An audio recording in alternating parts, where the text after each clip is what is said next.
Hello students, तो कैसे हैं आप सभी।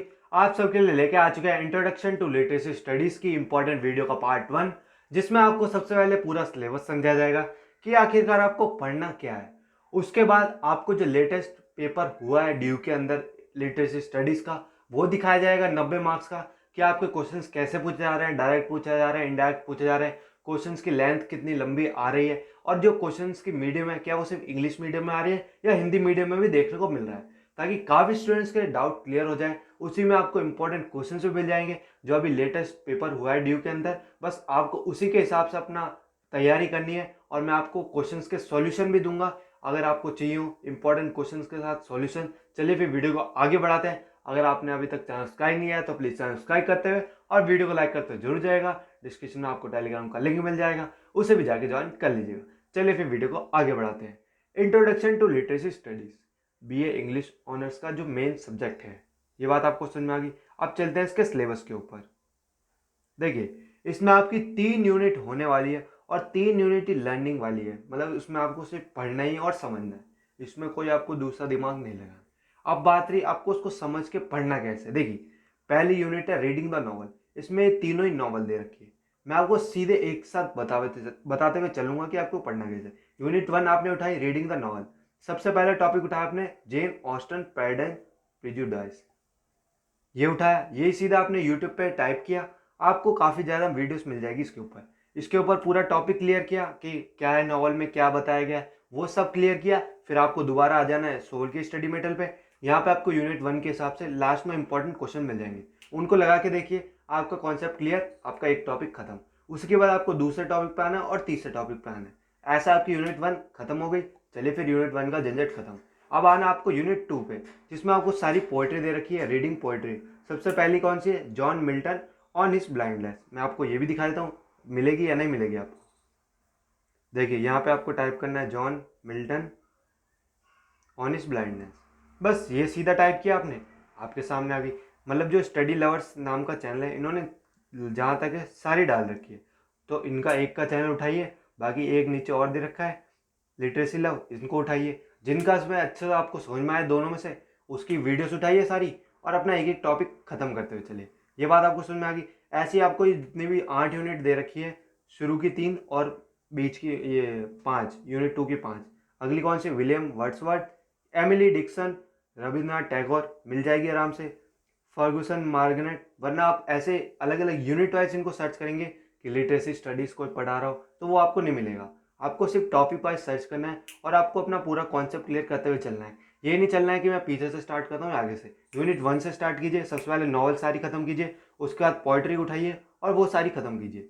उसके बाद आना आपको रीडिंग ड्रामा पे, जो आपकी लास्ट यूनिट होने वाली है, जिसमें 4 टॉपिक दे रखे हैं। महेश दत्तानी तारा, मैं ये भी आपको दिखा देता हूँ। ये देखिए, महेश दत्तानी तारा। हिंदी में पढ़ना, हिंदी में पढ़िए जैसे पढ़ना है। समझना है तो हिंदी में ही समझना होगा। खत्म कीजिए अपना पूरा टॉपिक, महेश दत्तानी तारा के बारे में क्या क्या है उसका पूरी समरी पढ़ डालिए कि भाई उसके बारे में क्या है, उसकी नॉवल रीडिंग जो भी है। ड्रामा दे रखा है तो पूरा ड्रामा उसको खत्म कीजिए। ये देखते हैं लिखा है तारा बाय महेश दत्तानी, 15 मिनट की, 17 मिनट की। आपको कंटेंट पूरा मिल जाएगा, बस आप पढ़ने वाले बनिए। इसमें आपको ये मान के चलिए 2-2 घंटे देने हर यूनिट को, अगर आप अच्छे से पढ़ रहे हैं। उनके साथ अगर आपको इंपॉर्टेंट क्वेश्चंस लगा देता है तो ये मान के चलिए सोने पे सुहागा हो जाएगा और आपका पूरा कॉन्सेप्ट क्लियर होते हुए चलेगा। वरना आप सिर्फ पढ़ेंगे, उसे भूल जाएंगे, फिर आपको दोबारा रिवाइज करना पड़ेगा। वरना आप इंपॉर्टेंट क्वेश्चंस लगा लेते हैं जो आपकी स्टडी मटेरियल में प्रोवाइड किए गए हैं, तो बस उसी में से आपके क्वेश्चन बनने हैं, उसी के हिसाब से दिखेंगे। अब बात रही, चलिए आपको दिखाता हूँ पेपर कैसा आएगा, चलिए वो देख लेते हैं। बाकी मैंने आपको बता दिया, क्वेश्चन आपको मिल जाएंगे, नीचे स्क्रॉल कीजिएगा। हर यूनिट के लास्ट में लिखा होता है इंपॉर्टेंट क्वेश्चंस, असेसमेंट क्वेश्चन, ऐसे कुछ लिखा होगा, उसको जाके ट्राई कर लीजिएगा। ये तो आपका खत्म हुआ सिलेबस। अब चलते हैं जो आपका ड्यू के अंदर पेपर हुआ था लिटरेसी स्टडीज का, वो कैसा पूछा गया था। ये देख सकते हैं लेटेस्ट पेपर पैटर्न पे आया है, जो कि introduction to literacy studies BA English honours semester 1। Marks कितने दिए गए? 90 मार्क्स का पेपर होने वाला है, ये बात समझ लीजिएगा। और टाइम आपको 3 घंटे मिलने वाले हैं। ये चीज़ आपको समझ में आ गई। अब इसमें क्या क्या दे रखा है, इसमें आपको दो पार्ट में डिवाइड कर रखा है आपके क्वेश्चन पेपर को। पार्ट ए में जितने आपको क्वेश्चन दे रखे हैं वो आपको सारे इसके सारे के अटैम्प्ट करने हैं। और पार्ट बी में आपको चॉइस दे रखी है, जितने भी क्वेश्चन हैं उनमें से आप कोई से भी 3 कर सकते हैं। ये अच्छी बात है। अब चलते हैं इसके ऊपर। पार्ट ए के हर एक क्वेश्चन आपका 10 मार्क्स कैरी करता है और पार्ट बी का आपका हर एक क्वेश्चन 20 मार्क्स कैरी करता है। ये चीज़ आपको समझ में आ गई। अब चलते हैं क्वेश्चन नंबर 1 पे। अब देखिए प्राइड एंड प्रेजुडिस जो मैंने आपको बताया था, मतलब पहला टॉपिक आपसे पूछा जा रहा है तो पहले हर यूनिट के पहले टॉपिक को तो अच्छे से करके जाइएगा। ये बात आपको समझ में आ गई। अब मैंने आपको बताया उसको अच्छे से पढ़ लेते।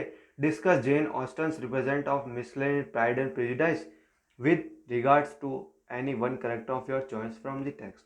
आपको ये भी बताना चाहिए डिफरेंस कैसे है एक दूसरे से नॉवल और ये, क्योंकि इस टाइप के क्वेश्चन पूछे जाएंगे। अब देखिए इस टाइप से क्वेश्चन पूछा है तो आपको इसको आंसर बना के लिखना होगा। अगर आपको पता है इन दोनों की समरी पता है क्या क्या है तो बस वही आपको लिखनी है। अब चलते हैं अगले क्वेश्चन के ऊपर। इसी के चॉइस में दे रखा है व्हाट, चॉइस में नहीं इसी के और में दे रखा है बी पार्ट। व्हाट इज, ये और गलती से टाइप हो गया होगा। What is participant narrator discuss with reference to Gerald J Prince analysis of the same. अब गेराल्ड जे वाला देखिए मैं आपको दिखा देता हूँ। देखिए यूनिट 1 के सेकंड टॉपिक में दे रखा है गेराल्ड जे नरेटोलॉजी, तो उसी के ऊपर इन्होंने क्वेश्चन पूछ लिया। मतलब ऐसा आपको कुछ नहीं देखने को मिलेगा कि बाहर से पूछा जा रहा है, सारे आपके टॉपिक्स होंगे, बस इसको आपको समझना पढ़ना है कि इसकी स्टोरी क्या है, बस ये आपको समझ में आ गई, आपका पूरा सब्जेक्ट खत्म। अब आते हैं सेकंड क्वेश्चन के ऊपर। Identify and analyse the following lines. What is the impact of the poets unusual use of syntax in this poem. अब ये सिंटैक्स दे रखी है, अगर आपने वो पोएम पढ़ रखी होगी कि इसमें कहाँ सिंटैक्स है तो बस आपको उसका मीनिंग और एनालाइज करके बताना है क्या है। This is hour of lead रेमन it outlive as freezing persons recollect the snow first chill then stupor then the letting go. अब इसी के बी में दे रखा है do you consider rhyme to be significant elephant of the element of the poetry, explain and illustrate with example from your syllabus. आपने syllabus पढ़ रखा है तो उसी के हिसाब से आपको एक एग्जाम्पल देना है अच्छा सा। अब आता है क्वेश्चन नंबर 3 पे तारा वाला, जो मैंने आपको बताया था तारा टॉपिक, जो मैंने आपको सर्च करके भी दिखाया था। वैसे आपको हर एक topic A to Z search करना है ताकि आपके एग्जाम में कोई दिक्कत ना हो, आपको सबकी स्टोरी पता होनी चाहिए। देखिए दिक्कत तो होगी पढ़ने में, पर इस टाइप से पढ़िएगा कि आपको स्टोरी याद रहे आपके दिमाग में। 10 से 12 स्टोरी से दिक्कत तो होगी, पर आप ये मान के चलिए पढ़नी तो आपको पड़ेगी। Tara is a play about a dysfunctional family, discuss कीजिए, क्योंकि आप खुद देखिए क्वेश्चन में मतलब हर एक चीज पूछी गई है। Right a short note on the significance of the, अब देखिए एस टी लिखा है, यहाँ पे स्टेज लिखा है, तो जो स्टूडेंट आवाज़ सुन रहे हैं तो उनको तो पता होगा, और जो सिर्फ स्क्रीनशॉट लेने में लगे होंगे या फिर वीडियो आधी देख के चले जाएंगे वो समझेंगे क्या लिखा है समझ में नहीं आ रहा। सिग्निफिकेंस ऑफ द स्टेज लिखा है डिजाइन इन महेश दत्तानी सी तारा। अब देखिए एक ही यूनिट से एक ही टॉपिक से इन्होंने चॉइस में भी पूछ लिया ए और बी पार्ट। अब चलते हैं नेक्स्ट क्वेश्चन के ऊपर, जो कि आपका पार्ट बी होने वाला है। इसमें आपको तीनों के तीनों क्वेश्चन अटेम्प्ट करने थे और तीनों के तीनों क्वेश्चन ये 10-10 मार्क्स के होने वाले थे। अब आपका पार्ट बी स्टार्ट हो चुका है, जो कि हर एक क्वेश्चन 20 मार्क्स का होने वाला है और आपको इसमें से कोई से भी 3 अटेम्प्ट करने हैं। ये बात आपको समझ में आ गई। क्वेश्चन नंबर 1 क्या दे रखा है, देखिए इन्होंने एक वो दे रखी है statement. It is a truth universally acknowledge that a single man in possession of a good Fortune must be in want of a wife. Discuss with reference to Austen's views on issues of property, inheritance and gender in Pride and Prejudice. अब Pride and Prejudice जो मैंने आपको बताया मतलब वो important topics है, जो जो आ रहे हैं क्वेश्चन में वो देखिए उनको उठाइए इंपॉर्टेंट, मतलब वहाँ से क्वेश्चन पूछा जा रहा है तो बस वैसे लैंग्वेज चेंज की जाएगी, क्वेश्चन पूछा जाएगा आपसे वहाँ से भी। उसी में बी पार्ट में some of the characters in Pride and Prejudice, फिर प्राइड एंड प्रेजुडिस, तो ये मान के चलिए प्राइड एंड प्रेजुडिस को तो अच्छे से कर लीजिए, काफ़ी ज़्यादा क्वेश्चन यहाँ से बन रहे हैं। Such as Elizabeth and Darcy evolve with grow well others like Lydia and Wickham remain static. Discuss कीजिए Jane Austen's art of characterism with reference to the above statement. जो आपको अबव स्टेटमेंट की है उसको डिस्कस कीजिए। तो बस ये स्टेटमेंट का आपको ध्यान रखना है। स्टेटमेंट में देखिए दिक्कत तो होगी, अब आप अगर आपने जिसने प्राइड एंड प्रेजुडिस को अच्छे से कर रखा होगा वो ये क्वेश्चन छोड़ेगा ही नहीं, क्योंकि यहाँ से कितने क्वेश्चन बने, शुरू में हमें एक क्वेश्चन देखने को मिल गया, फिर दोबारा क्वेश्चन देखने को मिल गया, 10 नंबर वहाँ, 20 नंबर यहाँ, 30 नंबर यहाँ पे खत्म, आपके पासिंग मार्क्स तो यहीं से जनरेट हो जाएंगे। अब आते हैं फिफ्थ क्वेश्चन के ऊपर। Form and content are intricately linked in poetry, elaborate कीजिए reference to 2 poems in your course. मतलब आपको पूछ रखा है, अब आपको को सारी पोएम्स पढ़ रखी होगी तभी आप इलेबरेट कर पाएंगे। आज उन्होंने सीधे कह रखा है जो भी आपके कोर्स में दे रखी है इलेबरेट कीजिए रेफरेंस टू 2 पोएम्स।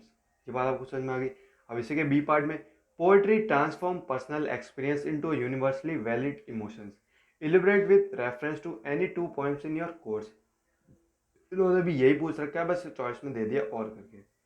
ये 2 क्वेश्चन, अब बात है 4, मतलब 4 क्वेश्चन दे रखे हैं, उनमें से आपको क्वेश्चन भी 3 अटेम्प्ट करने हैं। क्वेश्चन नंबर 6 पे आते हैं। Discuss how feminist and disability studies can provide perspective to understand Mahesh Dattani's Tara. Mahesh Dattani's Tara is more the story of Chandan than of sister. Do you agree? Discuss with close reference to the next. The interruption of 7th question पे आता है. The interruption of literacy text must be rooted. और ये आपको समझ में आ गया होगा. पूरा पेपर इंग्लिश लैंग्वेज में आने वाला है, तो हिंदी मीडियम वाले भूल जाइएगा और ये डाउट दोबारा मत पूछेगा. Understanding of their context. Discuss with the help of any two text from your course. सारा कोर्स में से पूछा जा रहा है तो आपको पूरा कोर्स कंप्लीट करना पड़ेगा, ये बात आप समझ लीजिएगा. Literacy generals have evolve with changing times. Discuss with the help of any two text from your course. अब देखिए यहाँ पे आपका क्वेश्चन खत्म होता है सारा का सारा. अब बात रही जो मैं आपको इंपॉर्टेंट क्वेश्चन कह रहा था. देखिए वो इंपॉर्टेंट क्वेश्चन आपका पेपर वाले नहीं होंगे, अलग से बना रखे हैं इंपॉर्टेंट क्वेश्चन, उनको पढ़िए, सॉल्यूशन भी मिल जाएंगे. अब बात रही वो कहाँ मिलेंगे. देखिए आपको डिस्क्रिप्शन में एक टेलीग्राम का लिंक मिलेगा, उससे जाके ज्वाइन कर लीजिएगा. वहाँ पे थोड़ी देर में अपलोड कर दी जाएंगे. तो अब सबसे पहले आप पढ़िए, अभी अपलोड कर दूंगा तो सिर्फ आप इंपॉर्टेंट क्वेश्चन पर रहेंगे, पर आपको पहले सिलेबस कवर करना होगा, तभी आप इंपॉर्टेंट क्वेश्चन पे जाएंगे, तो आपके लिए यूजफुल रहेगा. तो मैं शाम तक ये मान के चलिए आपको जो क्वेश्चन विद सॉल्यूशन वाली पीडीएफ है वो मैं टेलीग्राम चैनल पे अपलोड कर दूंगा. तो बस आपको चैनल को सब्सक्राइब करना है और टेलीग्राम को भी सब्सक्राइब कर लीजिएगा, वहाँ पे भी वो चैनल है, उससे भी ज्वाइन कर लीजिएगा. और वीडियो को लाइक करते हुए अच्छा सा कोई कमेंट कर दीजिएगा. अगर कोई डाउट हो तो आप डाउट भी पूछ सकते हैं. चलिए फिर वीडियो को ही खत्म करते हैं.